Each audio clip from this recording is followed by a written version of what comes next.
Alright, welcome back to the Supercoach Enough channel. In this video we're going to review round 4 of the 2025 NRL Supercoach season in what was another pretty disappointing week. So 992, so didn't even get to 4 digits. As you can see, barely cracked the top 100k for the round and have slid all the way down to 70k overall. So we'll have a look at the team and where it's all clearly gone wrong. Starting at hooker, you look at Corey Pakes with a 64, Sandon Smith with 57. That seems pretty good. Obviously they're cheaper options, but they're making decent cash for their price. You look at the front row, you've got Payne Haas with an 82. It's pretty solid. Corey Horsburgh, 65 is good. Taylor May was unreal yesterday with a 92. Unfortunately, Hamish Stewart sounds like he's done himself a bit of a facial injury and could be out for a few weeks. But, we brought him in just because we're happy for him to sit at front row 4 and just take up a bit of a spot. Second row is maybe a little bit of disappointment, potentially. I mean, Tino and Nafahu White were both good, 77 each. And Tom Gilbert, Mitch Barnett, 54, 53 isn't the worst result. But I suppose, there was players turning up and stuff, so we must have missed out a bit there. In the halves, obviously Nathan Cleary being out didn't help. We stuck fat with Humphries, who only got a 36. Our 5/8s were okay. Campbell with the 63 is pretty solid. Metcalf with 54 is probably fine. But potentially, I guess, where the issue lies is in our centre wing. So probably didn't help that we missed out on Shibasaki's 116, which was epic. And then Marzu was on the bye, but then also Skelton a late out. So got burnt by that play. Tui Pilotu in the rain. We weren't against the Storm. We weren't expecting much. So 32. Does have the Dragons this week. Does have the Eels this week. Plays for the Dragons. So we do expect him to bounce back. Arthur's with a 37. Obviously just picked the wrong Broncos asset for that game. Tamale was quite good. Didn't look too amazing from what I saw of that game. But 78 is clearly the highlight for our team.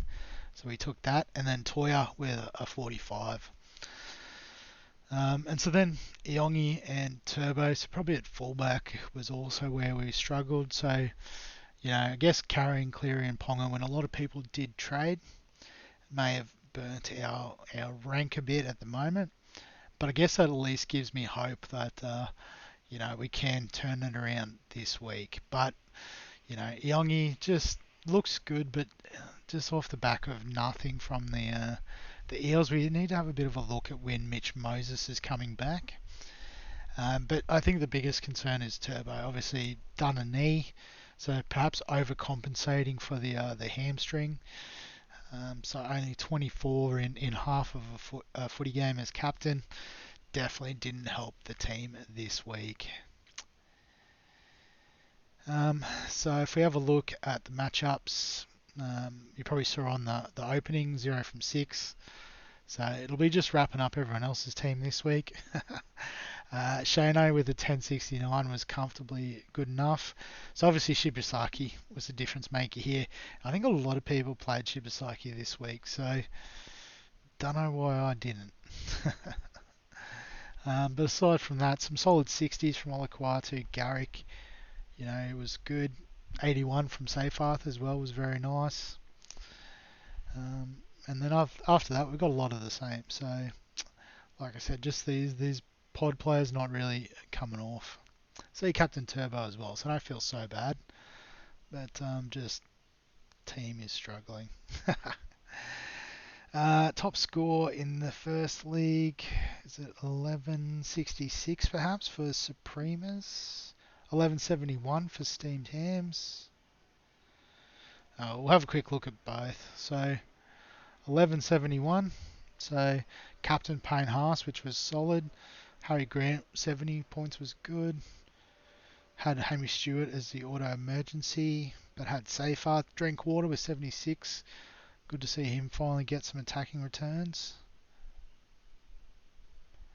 So yeah, had Shibasaki on the bench too. So Mel's left some points on the table there, but still done the business. So that's fantastic. And the Supremas was close with 1166. So auto emergency into Groot. Had Preston with a 122 and Seyfarth. Shibasaki played as well. So some pretty good stuff there. So not sure why Simpkins was in the front row playing, especially when you've got Horsburgh. Not sure what's happening there, Steve, but you're doing better than me, so what do I know? 11.95 for Shoaib, as expected. All-round fantasy sports weapon that he is. Captain Haas has Tedesco, which is nice pod. Shibasaki, yes. Had Gutho, didn't do much. So yeah, just Shibasaki and decent captain. I mean, if I'd taken the VC on Haas, probably would have worked out better. I don't know what would have I got. I don't know, some auto emergency. Probably Hamish is 26, so same as Turbo anyway. Oh well. Anyone beat Shoaib this week? Don't think so. So that was just unfortunate. But oh no, sorry, 12.08 for extra gravy. Jacob's team. So VC Tino and took it. Nice. Shibasaki, yes. Preston, yes. Yeah, so just good scores all round. Fisher Harris with the 70. It's a nice pod. Cool. Third league. So Scott United with a 1069. Good enough. Captain Paps. So that's still better than Turbo. Yeah, other than that, nothing too crazy. Just only had to beat a 992. So a high scoring one there. A couple of big 1100s. 1195 for the Savage Bulldogs. Ibrahim's team. So Tedesco, Brimson, Haas, Shibasaki, Walsh with a 56. Yeah, so yeah, just looked like maybe a smarter captaincy option and playing Shibasaki. I wasn't that far off, but yeah, so it cost me, what's that, like 200 and some points. So well, back to the drawing board this week, I suppose. Elsewhere around the league, so Preston was the top scorer this week. I don't think he's a get on this week because the Bulldogs do have a bye in round 6, but I think seriously consider him for week 7. So break even at 25, he will be a little bit more expensive. But if you've got the money to upgrade, I'd go a week later. Jack Cole, so probably not Supercoach relevant, but I do have him in my fantasy team, and this is the sort of game we were hoping for, that one game to sort of kick off a bit of cash gen. And then obviously when Cleary comes back, he'll play second banana again, and it'll be okay. But interestingly, only 3 tons this week, so surprised there was so many 1100s, given there wasn't a lot of monster scores this week. Bronson Cherry was good though with a 99 back at Shark Park for the first time. Clifford and Dearden both, looked good up there in the heat and humidity. So Cowboy showing signs of life, which is nice. Bolle score on a try, 96 points, so pretty interesting point of difference there. Joey Tarpany with a 92. Lehigh Hopewadi going back to fullback in the second half and racking up at 89. So he did score a try in the first half on the wing, but I think he'll be a pretty popular target given the injury. Wade Egan continues to start the season well. He does have a tendency to do this, but we know that he does also have a tendency to tail off towards the back end. Kalal Matangi, particularly with Latrell supposedly back this week, could be a nice little bottomed out second row keeper type option. Tedesco, not averaging 90 like he did last year, but in a team that's probably not the strongest going around, averaging 75 is pretty handy. What's his break even this week? 124. So he could potentially lose a little bit more value, but definitely one to target in the coming weeks. Cam McInnes, super consistent, 82 this week. Seyfarth Offengawi scored a try, I'm pretty sure. Crichton, Fanua Blakes, a lot of the regular names there. But in terms of break-evens this week, probably number one, most popular pick you'd imagine this week, Tom Jenkins, with a negative 94 break-even. Shibasaki has massively reset his break-even, so negative 50. Already made 175k, which is pretty awesome, and should make a bit more. Semrani, probably relying on an injury to get back in the team, but could be an interesting downgrade if that does occur later in the season.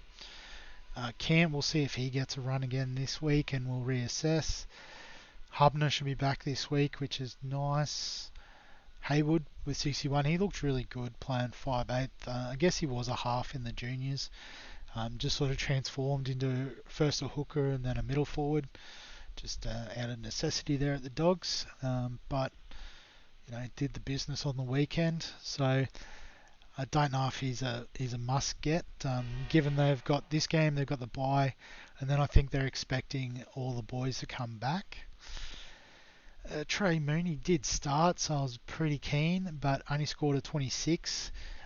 Didn't seem to find his way back on the field in that second half, so maybe one we can let go. Bradman Best would be an interesting pod, given that he's got negative break-even, averaging 83. Although they do play the Dogs this week, so given how well they defended against the Sharks, not predicting a lot of attacking upside there at the Knights this week. In saying that, I've got two Knights players I'm going to have to play. Robert Derby, go Jenkins. If you need to downgrade 2 to upgrade 1, maybe he's the second best upgrade option. But they do play Penrith this week, so not expecting another 40-point return from him this week. Kickout's injured. Docker Clay I think he played 80 minutes, but Connor Watson should be back this week. Halasima is an interesting one, fairly cheap, but on the bye this week, so maybe one to reassess next week. Dylan Egan looks pretty good. Probably can't wait another week. He could be a cheapy downgrade next week for us. And then we're starting to get towards the positives. Kertoga, bit of a slow burn, but a viable option in the second row. Seyfarth's got a nice little bump in cash coming, along with Bolle. So good stuff there. So in terms of the team this week, so we've got the Warriors boys on the bye. So we'll just remove them from the reserves.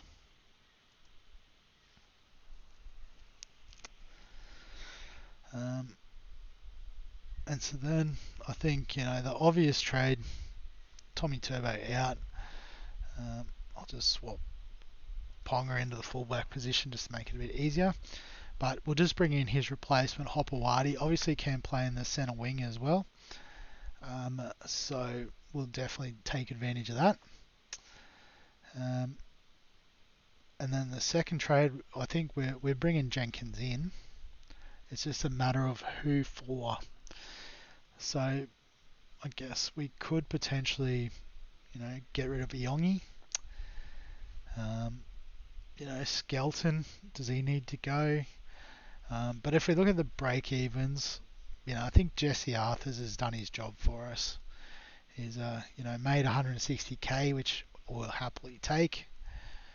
So we'll swap Arthurs for Jenkins. Obviously leaves a lot of cash in the bank, and the temptation would be to trade out Iongi and upgrade to a Latrell or a Tedesco. But I just want to have one look at Latrell. It probably will be Latrell next week that comes in, but just want to have one look at Latrell. I'm not that keen on him. Again, maybe being conservative is the issue, and we need to go aggressive. But at the same time, I think we do need to be a bit smarter with the trades, particularly if we're so far behind. I don't know if overall number one is the go. It might be more looking at head-to-head is where we need to go. So I think those are the trades I don't really want to boost this week. So we'll ride the cash in the bank. And so then this week, so I think Pace can have another go at hooker. Sandon Smith, break even at 30 might be one to look to upgrade next week with the cash to get a sort of more keeper type hooker in. Front row's fine. Second row, obviously Barnett not playing this week, but we're not giving up on him just yet. So the hope is Cleary is back this week, so Humphries can go to the bench. Humphries may be one we need to look at upgrading. Break even at 21 is not the worst, but if Latrell takes over the goal kicking and demands a bit more of the ball sort of thing, where does that leave Humphries? So our fullback situation, I think we start Hopewadi. Could even just put him in the flex. Marzu needs to come back in, but for whom? Or does he get the reserve? So got Jenkins against Cowboys is a good matchup. Tuapolota against Parramatta is a good matchup. Shibasaki against West probably isn't the strongest matchup, but it is at Suncorp, so I think he comes in. Tamale against the Sharks is a harder one. Toya against South. So it probably comes down to Toya or Tamale for our final pick. 1, 2, 3. Oh, I need another reserve. So maybe we just reserve Tamale, give Iongi the week off. Alright, that's the initial thought anyway. I guess we've got a lot of time before we have to lock this in. But Cleary back on Friday afternoon's a VC option. Into captaining Payne Haas. Pretty simple. But we'll wrap the video up there. Keep it nice and short so you don't have to keep hearing me mope.